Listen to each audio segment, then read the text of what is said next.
Zoonotic evolution or product of a lab? That is the question on the minds of some leaders in Washington today. My name is Major Mike Webb, and I am the former operations officer for all U.S. Army Strategic Counterintelligence in the continental United States. And back in the late 1990s, I played a critical role in the formation of the intelligence activity that was supposed to have alerted the former president about an emerging health crisis in China as early as November 2019, according to George Stephanopoulos and ABC News in a report that aired last April. In addition, I have been in court going through many different arguments and reports, scientific reports regarding the current health crisis in litigation, the first litigation and longest surviving brought against the lockdowns and also the facial coverings, and preparing to go forward on the vaccines. However, in the current controversy, since January of last year, 32,855,010 Americans have been infected with COVID-19, and 584,975 fatalities have been attributed to that disease condition, over half of whom are the elderly, who were known as a fatality risk at the beginning of the health crisis. However, in the last 7 days, as of May 20th, there have only been a total of 194,541 new cases. And expressing confidence, just days ago, CDC Director Dr. Rochelle Walensky stated that these numbers are in line with where the nation was at the beginning of the public health crisis, when a roller coaster ride in the waves of infection had began.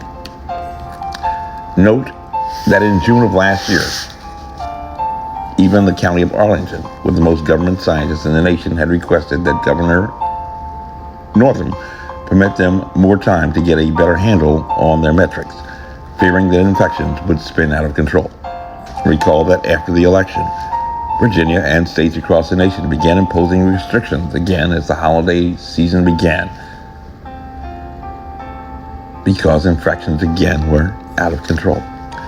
At the beginning of the health crisis, there were so few cases of infection in Shreveport, Louisiana, that one would have a higher chance of being involved in a fender bender than becoming infected with COVID-19. But 30 Pentecostal faith leaders who met for a convention in that city at the beginning of March were dead by Easter. Around that same time in Skagit County, Washington, there were no reported cases of COVID-19 and practically no chance of expecting to be infected. But after one choir rehearsal led to over 40 infections and 2 fatalities, suddenly there was another problem. So for the next few minutes, let's begin by reviewing where the questions today are focused regarding zoonotic evolution or COVID-19 being the product of a lab. In March, the World Health Organization released a joint report with the Beijing government on the origins of the pandemic after a 4-week investigation in China.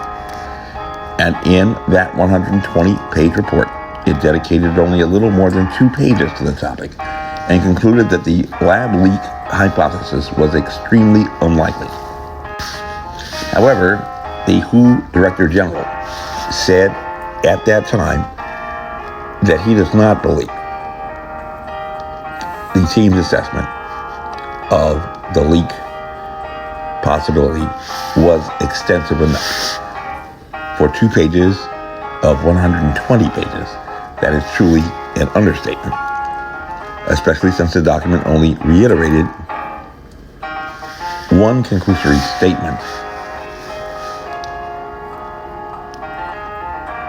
and referenced a report prepared by Scripps Research at the beginning of the crisis as the definitive statement on zoonotic origins.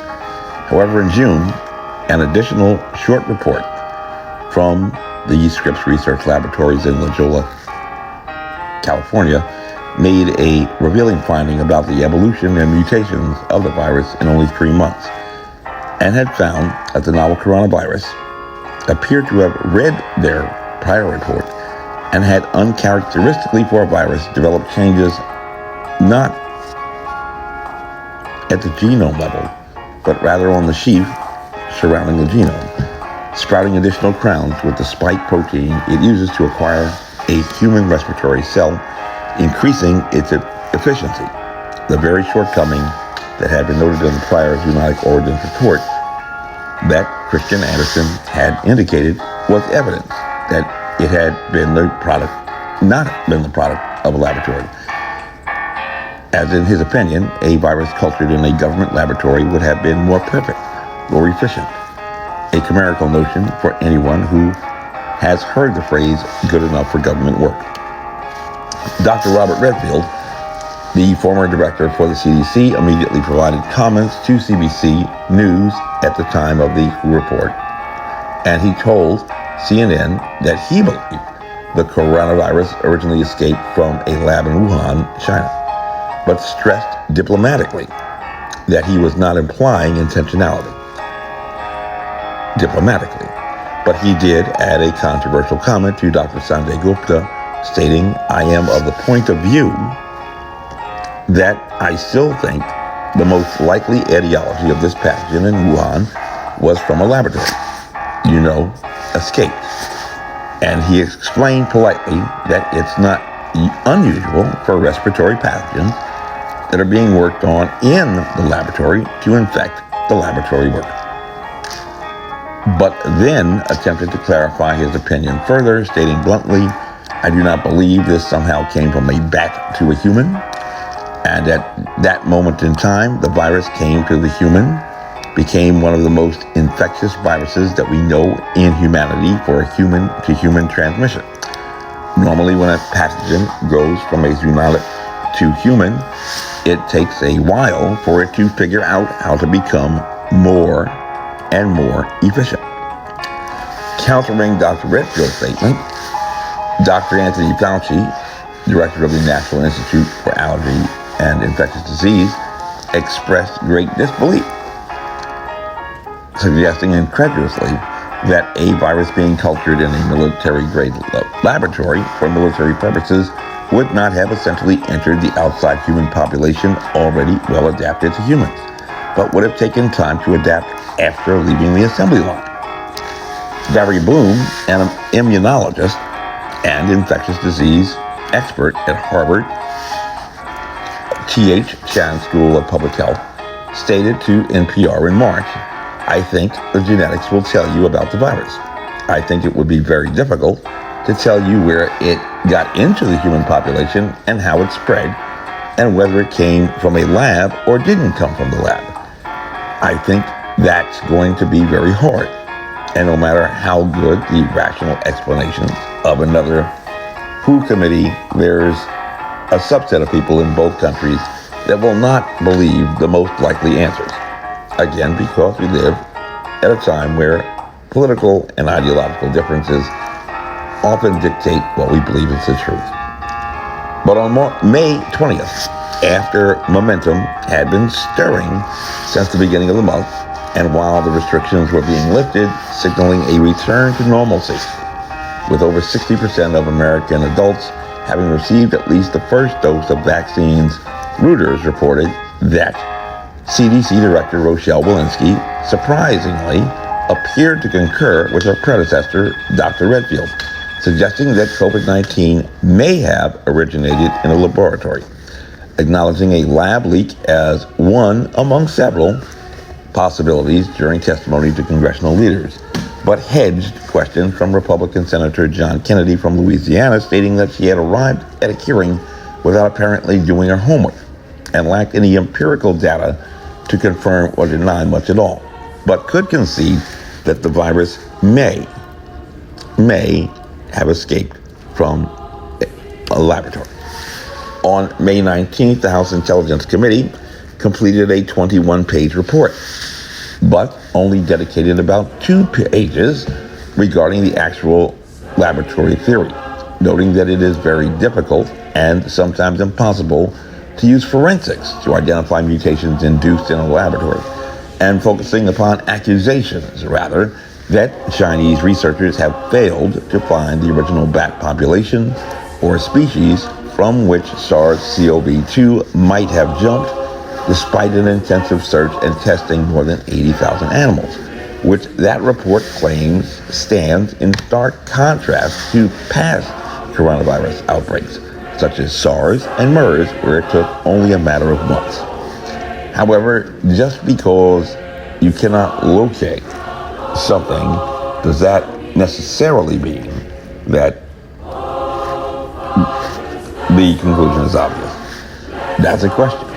According to NPR, in March, Deborah Seligson, an assistant professor at Pennsylvania's Villanova University, who was in charge of science and health issues at the U.S. Embassy in Beijing during the SARS epidemic in the early 2000s, said there's been a lot of cooperation between China and the United States in the field of science and public health, including on this pandemic. And it's not best served by piling pressure on Beijing, taking a cautious approach. Professor Seligson told NPR, "I think that leads to a lot of accusations, as we saw in the House Intelligence Committee, and eventually someone decides to diffuse it by coming up with some sort of fake-saving agreement. But I don't think," she said, "it actually leads to science." And this appears to be the current state for this swelling controversy. So what exactly is the science? Can anyone prove or disprove that a novel coronavirus was the product of a laboratory? Actually, yes. And I tell you that as a former biological warfare planner.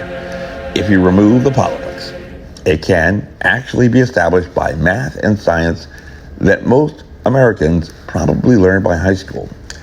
But these days, just about everything is all politics. Still, in the next installment, we will lay out the grammar school and high school science to assist you in developing your own understanding, even without complex epidemiology or virology. But for now, let's just give you a little teaser, spoiler alert, and say that COVID-19 technically did not, as some have claimed, exactly escape from a lab. Stay tuned to find out more. This briefing is unclassified. My name is Major Mike Webb, and by God, I am running for Arlington Public School Board. Let's keep Mike Webb away from our schools. Honest.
This advertisement was authorized by Mike Webb.